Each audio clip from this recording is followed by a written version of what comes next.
a lo que esto hablaba o lo que esto se refería. Pero por allí alguna vez nos empezaron a llamar los reformistas, y quizás algunas personas lo decían sarcásticamente, pero nosotros tomamos esto como un estandarte y empezamos a producir una reforma en nuestras vidas, en nuestros corazones y en la iglesia. Quiero decirles algo, hoy por hoy reforma no tiene que ver con una denominación.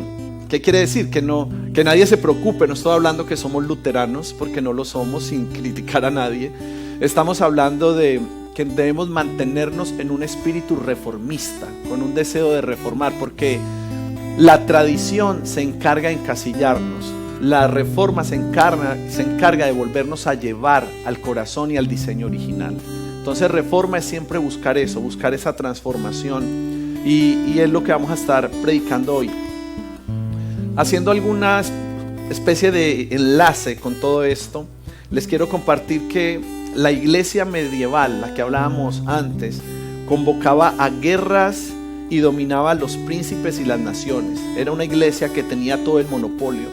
Esta iglesia compraba las tierras, y cada vez que compraban tierras aumentaban sus posesiones en Europa y en todo lugar donde había una iglesia. La iglesia medieval logró que los obispos y los papas tuvieran el dominio total de todo. Esa fue la iglesia medieval. Pero hubo algo que esa iglesia empezó a vivir que provocó el descontento de hombres. Porque cuando se imponen doctrinas humanas, siempre el Espíritu Santo de Dios se va a mover para producir un descontento, para producir una inconformidad. Entonces, la gran riqueza que alcanzó la iglesia medieval y la arrogante ambición de algunos clérigos y papas, su falta de escrúpulos en el poder, fue despertando ese descontento y fue preparando el camino para el levantamiento de una nueva iglesia que iba completamente opuesta a la iglesia católico romana. ¿Por qué? Porque definitivamente la fe no tiene que ver con estructura, la fe tiene que ver con el corazón. Y si usted está por primera vez y apenas está escuchando esta enseñanza, quiero aclararle algo para que usted no cierre su corazón esta mañana. Esto no es un mensaje, una prédica preparada para que usted... Esta no es una prédica preparada en contra de la iglesia católica, ¿ok? Para que usted no cierre su corazón y no diga, ay, ¿cómo así? ¿En dónde me metí? ¿Este pastor de qué está hablando? No estoy atacando la iglesia católica, le estoy contando la historia y le estoy diciendo lo que Dios ha querido formar y lo que Dios ha querido levantar. Nosotros entendemos algo. Nosotros no tenemos que juzgar o atacar nada que por sí solo se deja en evidencia. El reino no se predica señalando a nadie. El reino se predica exponiendo la verdad. Cuando tú expones la verdad, pues lo que es falso cae. Muy bien. Bueno, ya después de esa introducción, algunas veces hago esa introducción, algunas personas se han parado y se han ido. Y no hay problema con eso. Aquí se predica la verdad del Señor. La iglesia reformada. La fecha exacta que se le dio a la iglesia de la reforma fue el 31 de octubre de 1517. O sea que el año entrante vamos a estar celebrando 500 años de la reforma. Impresionante. Vamos a vivir un año histórico. Y quiero decirles que yo ya empecé a creer en lo que Dios quiere hacer con nosotros en esa época. Y vamos a tener una conferencia para celebrar los 500 años de la reforma. Y estamos orando porque queremos traer gente que tenga ese corazón reformista y que puedan sumar para hacer un gran evento en nuestra ciudad, para hacer una gran conferencia. Y desde ya estamos orando y estamos trabajando en esto. Así que les pido que nos acompañen ahí en sus oraciones. 31 de octubre del próximo año. ¿Qué tiempo comprende esta iglesia? Desde la caída de Constantinopla en 1453, por supuesto después de Cristo, hasta el fin de la guerra de los 30 años, 1648 después de Cristo. La reforma empezó en Alemania y se extendió por todo el norte de Europa y trajo como resultado iglesias que no debían su fidelidad a Roma, Se empezó a acabar el monopolio. Ya Roma no podía manipular y dominar todo lo que tenía que ver con iglesia. Pero hubo un invento. ¿Se recuerdan que en la primera enseñanza les hablé de los inventos? En retro hablamos de muchos inventos que están allí. Hubo un invento que fue clave en la manifestación de la Reforma, y este es el invento de la imprenta. La imprenta vino a ser el aliado principal de la Reforma. El descubrimiento lo hizo Gutenberg en Maguncia, el Rin, en 1455. ¿Ok? Quiero decirles algo y por qué la importancia de todo esto. ¿Cuántos tienen Biblia aquí? ¿Pueden levantar su Biblia? Los que traen su Biblia, algunos levantan su teléfono. Bueno, necesitamos nuestra Biblia. Entonces, quiero decirles algo. Una Biblia en la Edad Media costaba el salario anual de un obrero.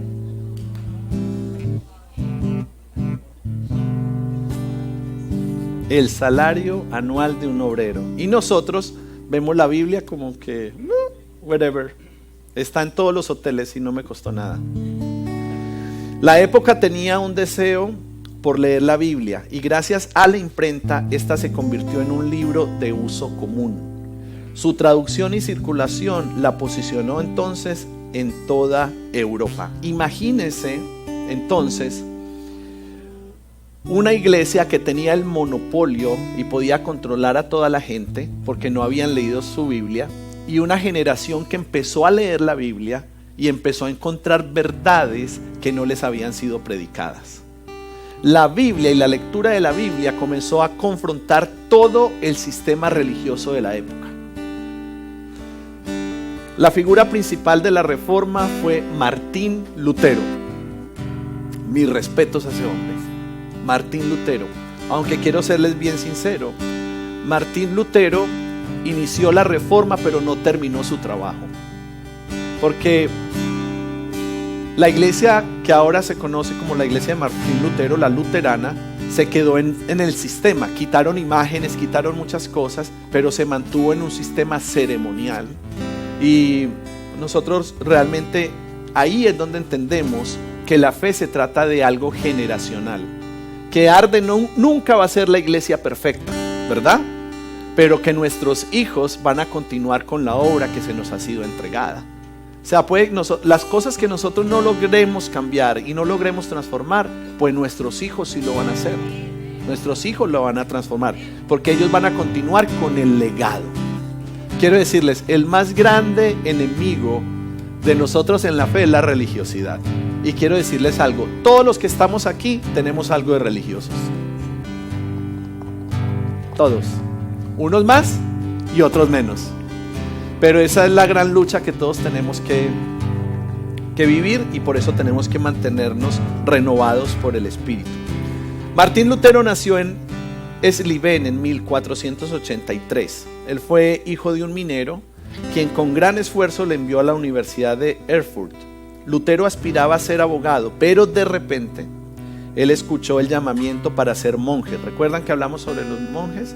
Él entró entonces al monasterio y en 1511 visitó Roma y regresó muy desilusionado por la mundanidad y la maldad de los líderes de la iglesia. Lutero murió a los 73 años. Creemos, o los historiadores dicen, que las fuertes dinámicas espirituales que él vivía en el monasterio lo llevaron a que su salud se deteriorara antes de tiempo. Por eso murió quizás antes de lo normal, ¿verdad? Y parece que él se dio cuenta muy tarde que muchas cosas que tenían que ver con autocastigo, con flagelarse el cuerpo, iban a terminar siendo algunas de las razones que posiblemente sirvieron para que él muriera a los 73 años. Con Martín Lutero, entonces, la llama de la Reforma estalló en Alemania, porque esto se trata de fuego. La fe se trata de fuego. Mientras la religión en ese tiempo vendía un certificado de indulgencias para las personas y su círculo cercano, sin necesidad de confesión o arrepentimiento. Eso quiere decir que yo llegaba y decía, bueno, yo necesito un certificado de indulgencias porque pequé, porque adulteré, porque robé. Y con ese certificado no solo salía libre yo, sino que salía libre mi familia y mis amigos. Ese certificado seguramente era cariñoso, porque mucha gente terminaba siendo salva gracias a eso. Imagínense que el certificado de indulgencias lo liberaba a uno hasta de lo que la religión le había impuesto como penitencia. El comodín, eso era un comodín tremendo. Gracias a esa indulgencia. ¿Saben cuál era el lema de la época? Había un lema en la época que la iglesia promulgaba y declaraba: tan pronto como su moneda suene en el cofre, ¡trin!, tan pronto como suene, el alma de sus amigos subirá, ascenderá del purgatorio al cielo.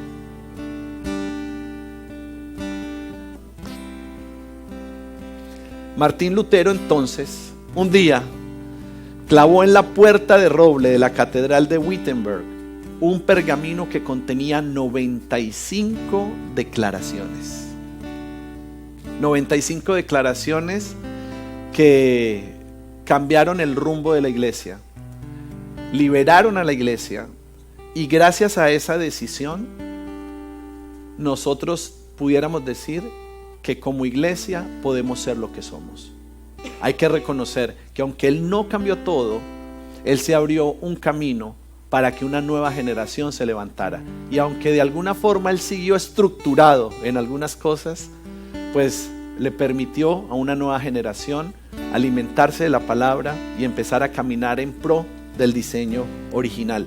La iglesia fue tan distorsionada desde el tiempo de Jesús y durante toda esta época, más de 2000 años, ha sido tan distorsionada que yo creo que definitivamente nosotros estamos viviendo en una época donde más descachalindrada no podía estar, pero es el tiempo donde mayor alineamiento nosotros vamos a poder traer. En medio de tanta confusión se está levantando una generación, y por eso quería que ellos estuvieran aquí. En medio de tanto desorden en la iglesia, se está levantando y se va a levantar una generación que vuelva a colocar y a posicionar la iglesia en la esencia donde Jesús siempre la quiso poner. En 1529 se intentó entonces vanamente reconciliar las partes, la iglesia católica y la iglesia reformada. Intentaron reconciliarlo. ¿Saben cuál fue la forma que hicieron? Prohibieron la enseñanza en lugares donde no dominaban las enseñanzas de la reforma. Allí las prohibieron, y en los lugares que ya se habían convertido en luteranos debían de permitir ejercer el catolicismo. Obviamente esta posición era bastante desbalanceada y no logró tomar fuerza. Por el contrario, provocó una protesta, y desde ese tiempo se le llamó al movimiento protestante. Somos los protestantes. Otro líder importante de la época fue Juan Calvino, y yo definitivamente lo quería mencionar. Uno de los considerados mejores teólogos después de Agustín, y este tenía 27 años cuando empezó a definir muchas enseñanzas de la época. 27 años.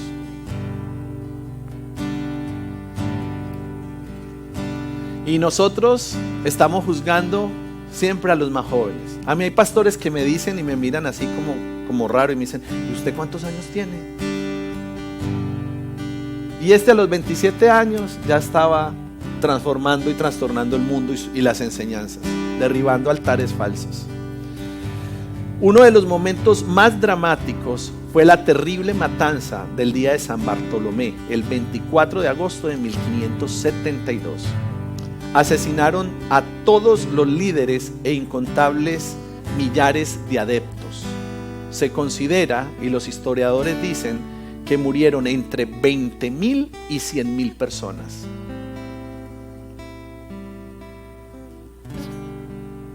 La iglesia en todas sus épocas ha sufrido persecución y muerte. En todas. Imagínense, no se han puesto de acuerdo si fueron 20,000 o 100,000. Cualquier número para mí me parece estrafalario. Todo esto provocó que una minoría del pueblo francés sea protestante. Hoy en día en Francia hay muy pocos protestantes, pero aunque hay muy pocos en Francia, preparando todo esto, surgió en mí el deseo de ir a algunos lugares a hacer intercesión y oración. Definitivamente uno de ellos es Francia, y creo que ahí nos queda Suiza cerquita. Entonces ahí serían dos lugares muy estratégicos para ir a orar y a interceder.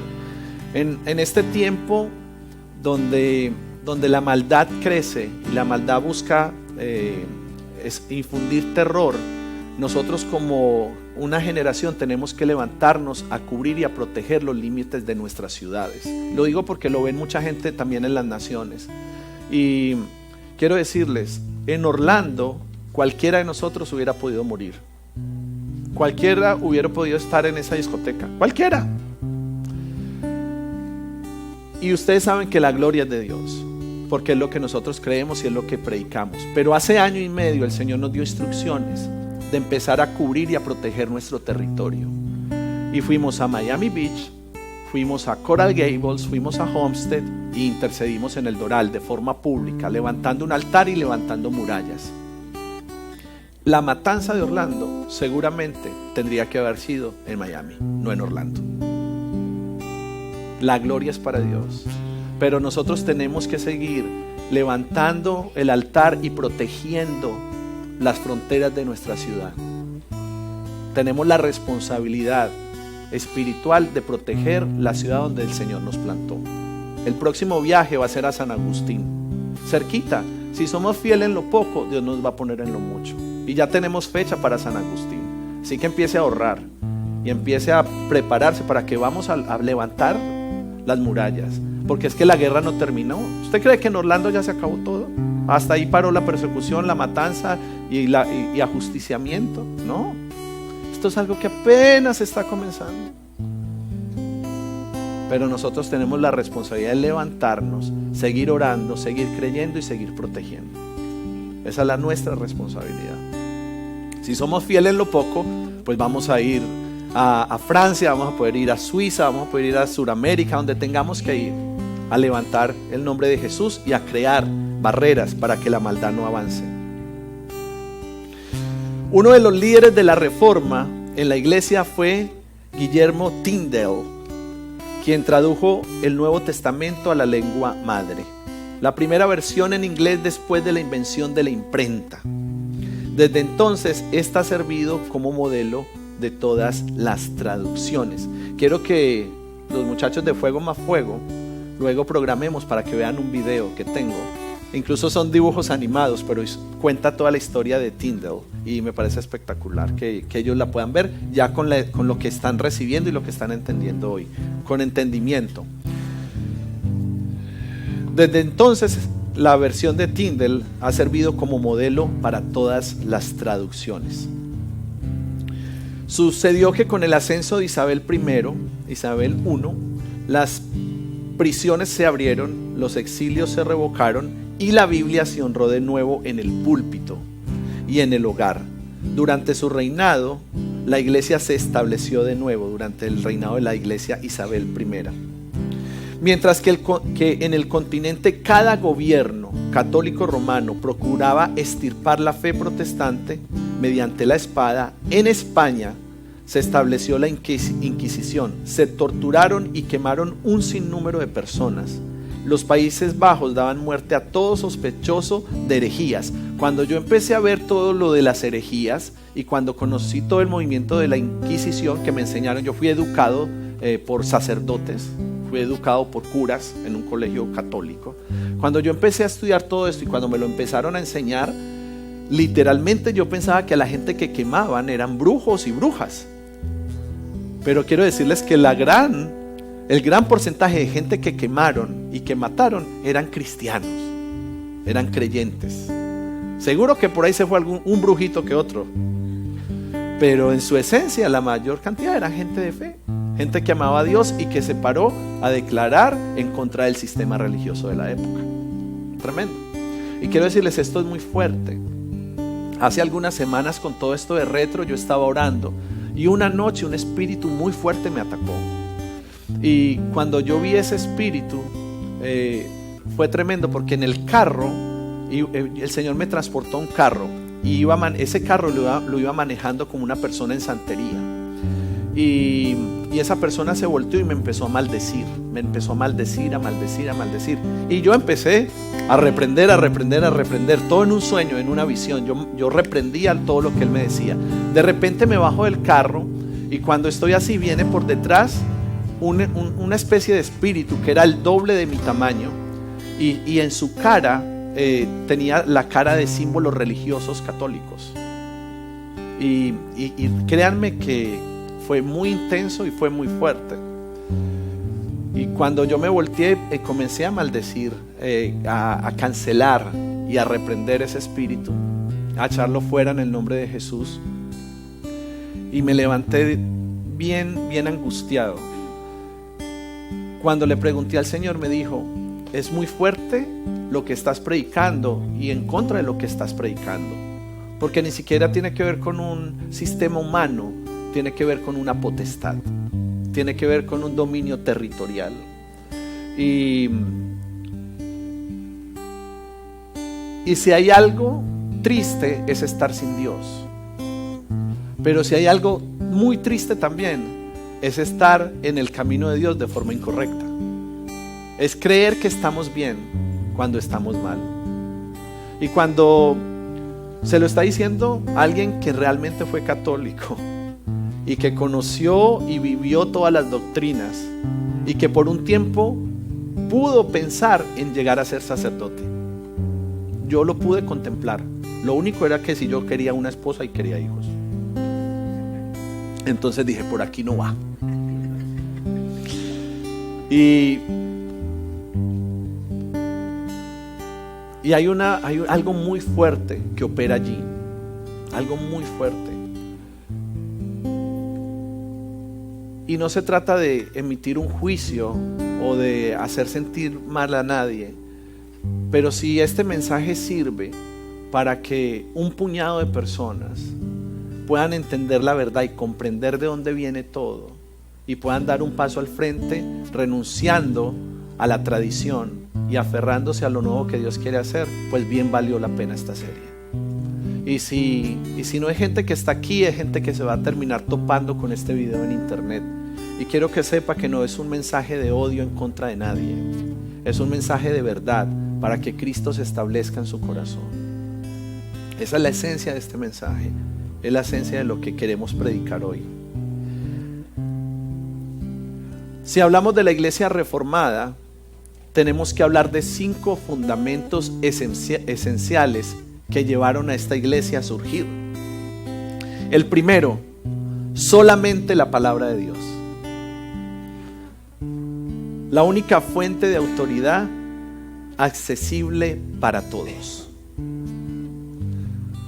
Hebreos 4:12 dice: porque la palabra de Dios es viva y eficaz y más cortante que toda espada de 2 filos, y penetra hasta partir el alma y el espíritu, las coyunturas y los tuétanos, y discierne los pensamientos y las intenciones del corazón. Quiero decirte algo: la verdadera fe se tiene que basar y fundamentar en las Escrituras. La Biblia contiene los principios de la fe y su práctica. No se acepta nada que no esté claramente en la palabra. Venía compartiendo con Cali después de ministrar y le estaba hablando de la importancia de la Biblia. Y le decía: no podemos idolatrizar la Biblia, porque eso está mal. Nosotros no podemos poner en un altar tampoco ni siquiera la Biblia la podemos poner en un altar. Y yo le estaba explicando a Cali esto y le decía: la Biblia contiene todo lo que el hombre necesita, pero la Biblia no contiene todo lo que Dios es.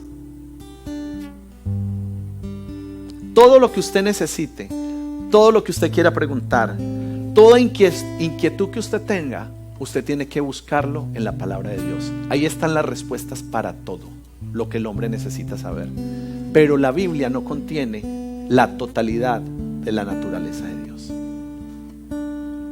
Pero nuestra fe solamente puede estar sustentada en la palabra de Dios. Ese es el primer fundamento de la iglesia reformada. Pastor, ¿y eso ya pasó de moda? Por supuesto que no. Ahí nos tenemos que seguir manteniendo. La palabra es el fundamento. Segundo, solamente justificación por la fe. Diga, por la fe. Quiero decirle algo. La salvación no tiene que ver con ninguna otra mezcla. La salvación no puede recaer en usted. La fe produce justificación y buenas obras. Y quiero que me mantengan este versículo hasta que te pida que lo quites. En Efesios 2, del 8 al 9, me lo mantienes ahí. Porque por gracia sois salvos por medio de la fe. Y esto no de vosotros, pues es don de Dios, no por obras, para que nadie se gloríe. Tremendo. Solamente justificación por la fe. Espiritualidad tiene que ver con ser racionales y con ser inteligentes. La inteligencia no es mala.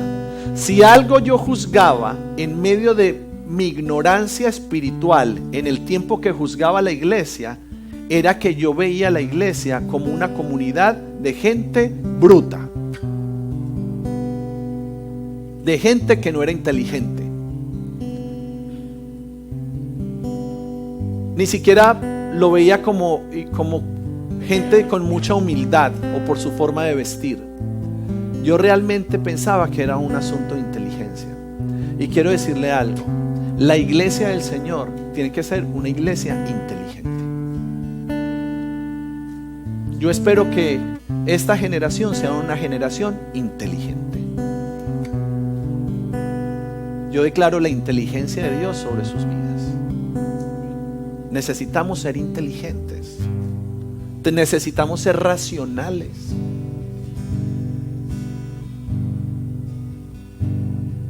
Todo lo impuesto por los hombres se terminó volviendo absurdo. Las costumbres en la religión crean cadenas, crean grilletes.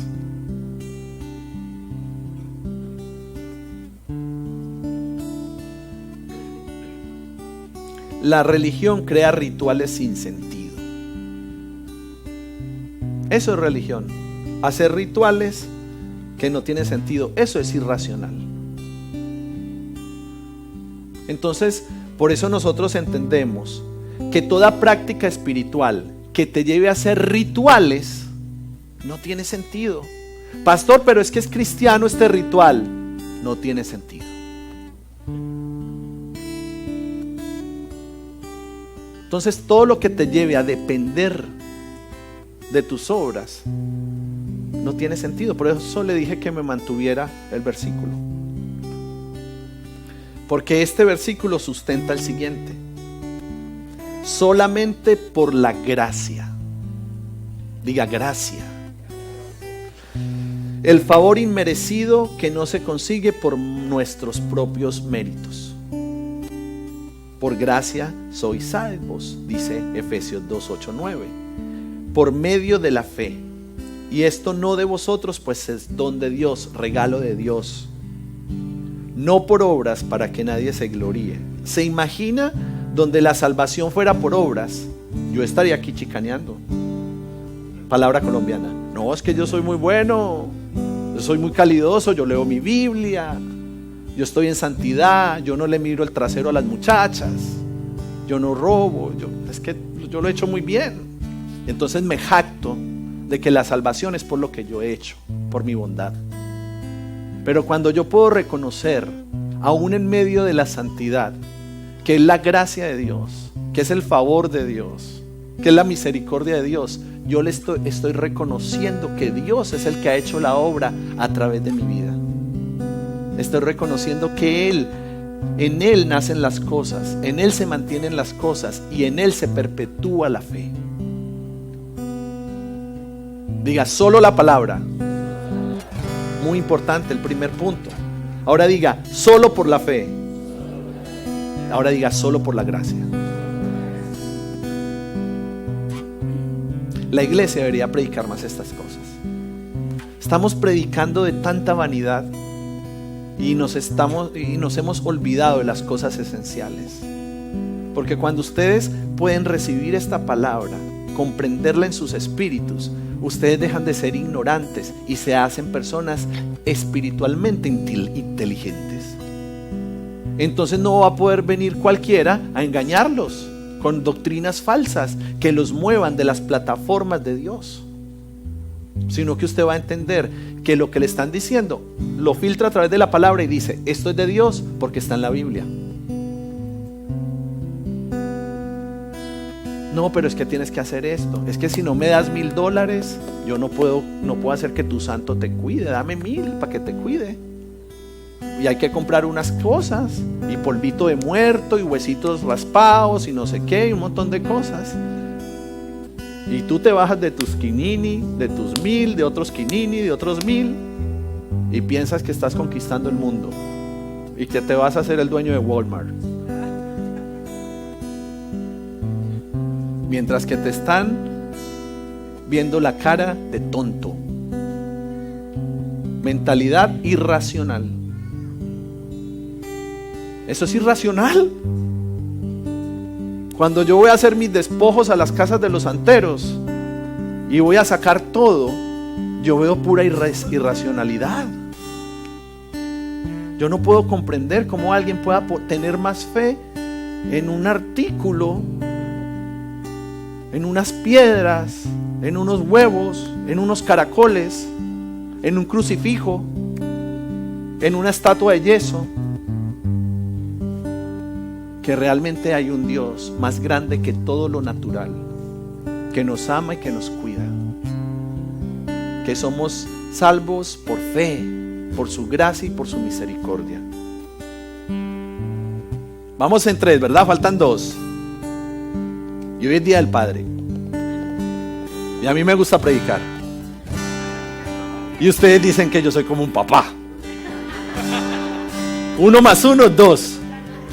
Eso es racional.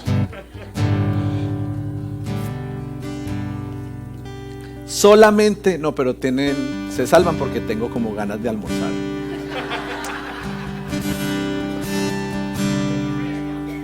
Preach. 4, solamente Cristo. O solo a través de Cristo. ¡Wow! ¡Qué poderoso! ¡Wow! Solamente Cristo. Solo a través de Cristo. Qué bueno que es así, ¿no?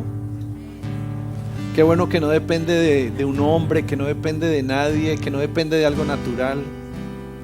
Qué terrible fuera para el ser humano que nuestra fe dependiera de otro hombre, que nuestra espiritualidad dependiera de una organización.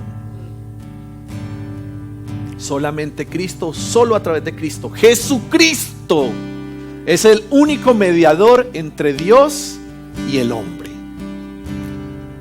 Eso quiere decir que Sergio no tiene que ver. Hagamos un ejemplo aquí en vivo y en directo.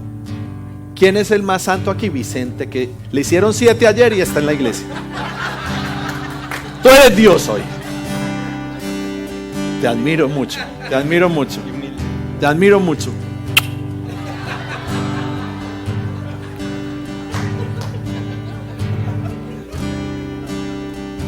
Y venga Claudio.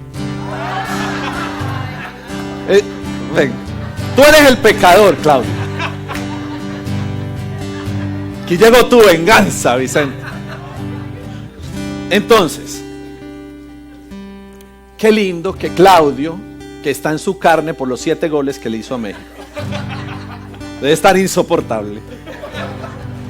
Entonces él dice, uy, yo estoy sintiendo mucho esto de Chile, estoy muy, muy feliz por estos goles, esta carne mía está alborotada. Y Jesús, tú eres el centro, ubícame. Entonces él dice, yo voy a ir al Señor porque yo voy a ministrar en Arde, yo tengo que poner todo en balance. O sea, no puedo ir a ministrar ahí de cuenta de, ¿cómo le dicen? El diablito, le dicen, aquí hizo los 4 goles, ¿no? El diablo, ¿no? Le dicen el diablo. El demonio, imagina, le dicen el demonio al tipo. Y en México creen que es un demonio.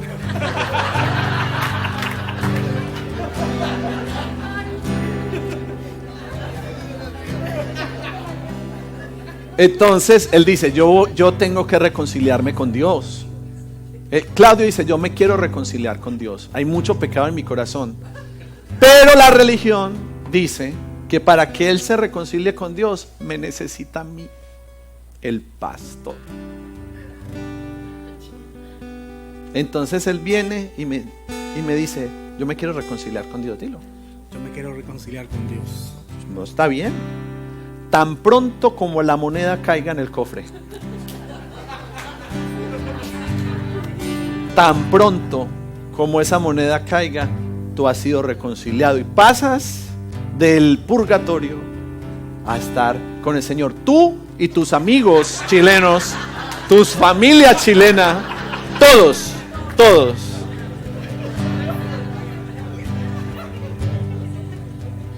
Muchas gracias a los mundialistas.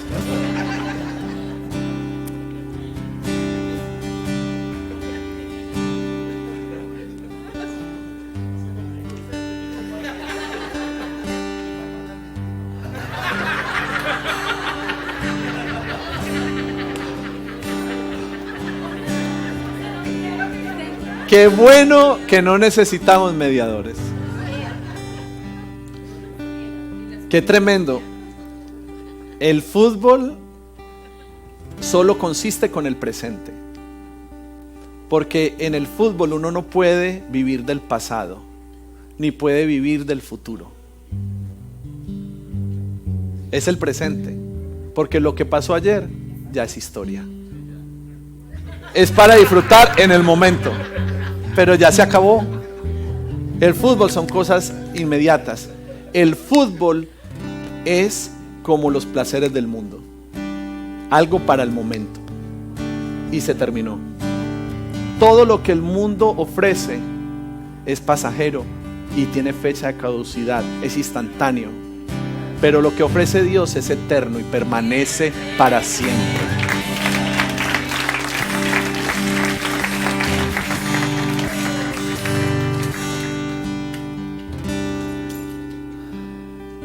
¿Solamente Cristo o solo a través de Cristo? Primera de Timoteo 2:5, gracias Beru. Primera de Timoteo 2:5. Porque hay un solo Dios y un solo mediador entre Dios y los hombres, Jesucristo, hombre. Poderoso.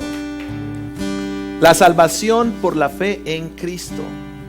Entonces, no son las formas o las manifestaciones externas. No se trata de dinámicas. Se trata de lo que Cristo hizo en la cruz. Ese es el cuarto. Quinto, solamente la gloria para Dios. Solamente. Esto es el movimiento reformista. Provocó todas estas cosas. Toda la gloria es solo para Dios. La salvación solo se lleva a cabo a través de su voluntad. ¿Por qué? Este es el punto. Religiosamente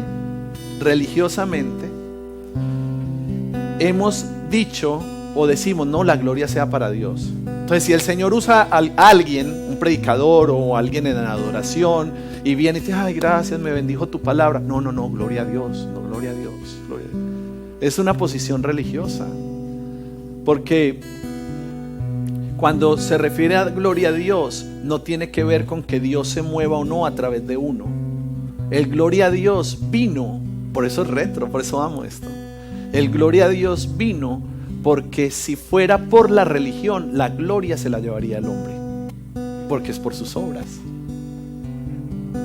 Pero como es por fe y es por gracia, ¿a quién se le da la gloria? A Dios. Y ya no está sobre el hombre la gloria, sino que está sobre Dios. Porque al fin y al cabo Él fue el que murió en la cruz. Qué poderoso vino, muy poderoso. Entonces, mientras hablamos de la iglesia reformada, pues les estoy despredicando también. Aprovecho para que dejemos de usar clichés espirituales de forma religiosa y sepamos y entendamos por qué lo decimos. Cuando decimos gloria a Dios, es que nosotros estamos reconociendo que nuestra salvación llegó por medio de Jesucristo. Solamente la gloria para Dios y no para el hombre. Genial, ¿no? Espectacular. Entonces, entendiendo esto, podemos comprender que la adoración debe exaltar únicamente al Creador. Y usted dirá, no, yo entiendo eso. Yo entiendo que la adoración es solamente para nuestro Dios. No, pero es que si no se los enseñamos, por ahí hay sectas y doctrinas donde la alabanza es para el pastor. Ah, sí, cerquita, Hialeah, chico. Y entonces la alabanza la dirigen al hombre, no al Señor. La alabanza es solo para Dios. A mí, les confieso algo, yo sé, tú me diste ese regalo con temorcito, como con, sí será, porque ella sabe.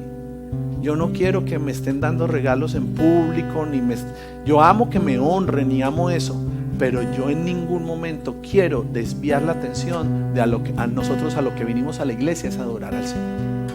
Entonces yo tengo un pavor de que en Arde nunca se celebrará el día del pastor, nunca, mientras yo sea pastor no se celebrará. Yo no voy a permitir eso, porque yo sí amo que me amen, que me honren, que me quieran, todo.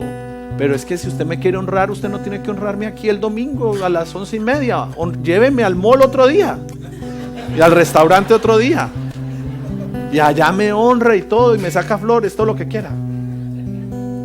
Pero el tiempo en la iglesia es un tiempo para el Señor, un tiempo para adorarlo a Él, para enfocarnos en Él, para recibir de Él.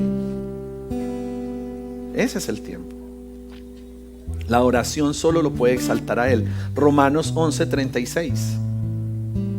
Porque de Él y por Él y para Él son todas las cosas.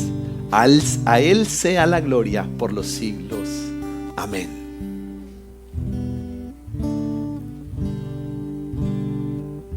Solamente la gloria para Dios. ¿Sabe algo trascendental que hizo la iglesia reformada? Cambió la mentalidad de una iglesia universal, porque eso significa iglesia católica, iglesia universal. Cambió la mentalidad de una iglesia universal o mundial por una iglesia nacional. Y eso es lo que verdaderamente es bíblico. A nuestros hermanos en Efeso, a nuestros hermanos en Corinto, a nuestros hermanos, estaba con nuestros hermanos de Kendall, ahora estoy con mis hermanos del Doral. ¿Quién puede manipular algo así? ¿Quién lo puede manipular? Se trata de una iglesia en la región, no de una iglesia en el mundo, porque eso es decir que Arde Miami es la iglesia para todo el mundo, y que desde aquí se van a emitir los decretos de la voz de Dios, y que así se tiene que hacer, porque tenemos el monopolio de la espiritualidad.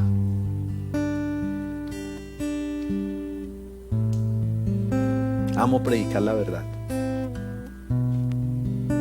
Todo esto le quitó el poder y la autoridad a una figura papal, a una sola persona.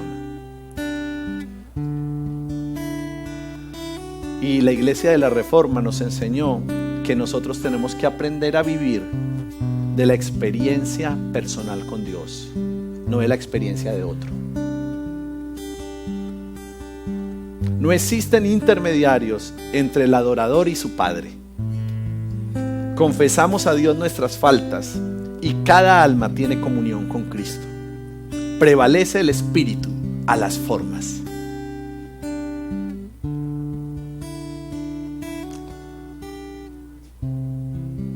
Todo esto lo digo entendiendo que la palabra nos llama a depender los unos de los otros, pero la palabra nos llama a depender. Yo dependo de Álvaro y Álvaro depende de mí, pero yo no puedo decir que él solo depende de mí. Nos dependemos los unos a los otros. Tenemos un pacto eterno los unos con los otros, un pacto de amor, de fidelidad. Por eso Santiago 5:16 nos trae claridad en esto, para que no pensemos que podemos ser llaneros solitarios y no necesitamos entonces a nadie más. El control no lo puede tener un hombre, no lo tiene un hombre. El control lo tiene el Espíritu Santo que reina entre nosotros. Por eso Santiago 5:16 dice: confesaos vuestras ofensas unos a otros. No dice al sacerdote, no dice vaya al confesionario. Confesaos vuestras ofensas unos a otros y orad unos por otros para que seáis sanos. La oración eficaz del justo puede mucho. Todos ustedes son justos, todos ustedes son santos, no por sus obras, por la sangre de Cristo. Y queremos mantenernos en santidad, porque esa es nuestra verdadera esencia. Entonces entendemos, si me ayuda A-Life por favor, entendemos que todo esto no depende de lo externo, depende de lo interno. ¿Ok? No es lo externo, es lo interno. Las formas y lo ceremonial terminan oscureciendo la vida de los creyentes y terminan apagando el espíritu. La religión en ese tiempo y en este tiempo sigue siendo letra y no revelación.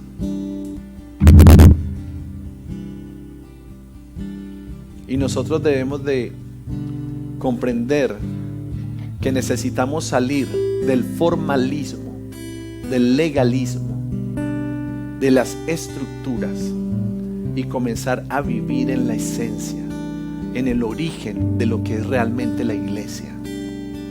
Tenemos que levantar un estándar a lo genuino y a lo que tiene que prevalecer. Por eso la gente, cuando está dolida con el sistema, siente un rechazo por la iglesia y se aleja de ella.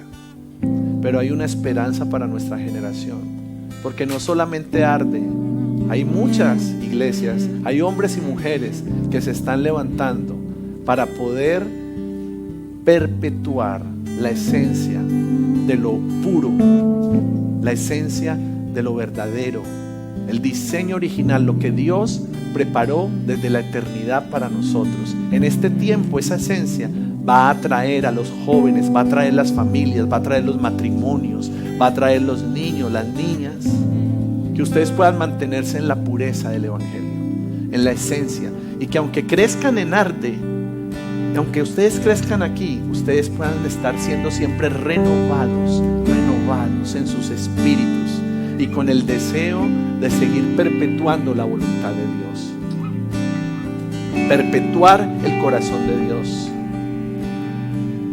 En 2 Corintios dice en el 3:6, el cual asimismo nos hizo ministros competentes de un nuevo pacto, no de la letra, sino del espíritu, porque la letra mata, mas el espíritu vivifica. Colóquese de pie un momento. Y con entendimiento de lo que usted ha recibido y ha aprendido hoy, puede entonces levantar sus manos, porque no me las está levantando a mí. Puede levantar sus manos porque está adorando a Dios, porque está reconociendo que Él es supremo y permanece para siempre. Y nosotros entonces edificamos un altar para Él, al Rey. Edificamos un lugar para el Rey y levantamos nuestras manos porque somos libres. Y rinda su gloria a Él, porque suya es la gloria. Suya es la gloria, Señor. Tuya es la gloria, Señor. Tuya es la gloria, Jesús.